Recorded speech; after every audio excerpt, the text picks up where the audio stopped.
গরু চোরাচালান প্রতিরোধে আমরা বর্ডারে পর্যাপ্ত পরিমাণে টহল বৃদ্ধি করেছি, গোয়েন্দা নজরদারি বৃদ্ধি করেছি, যাতে কোনো রকম গরু প্রবেশ করতে না পারে। একই সাথে চামড়া যাতে পাচার না হতে পারে সেজন্যই আমরা আমাদের টহল বৃদ্ধির পাশাপাশি গোয়েন্দা নজরদারি বৃদ্ধি অব্যাহত রয়েছে এবং আমরা কড়া নজরদারি রাখছি যাতে কোনো রকমই চামড়া পাচার না হতে পারে।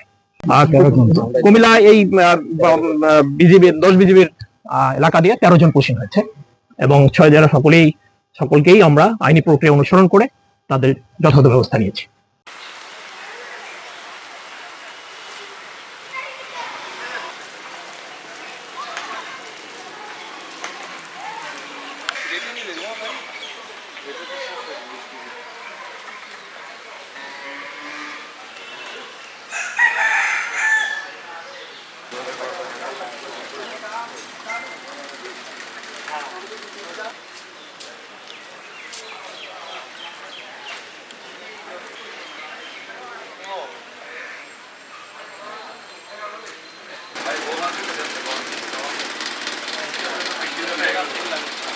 ঠিক আছে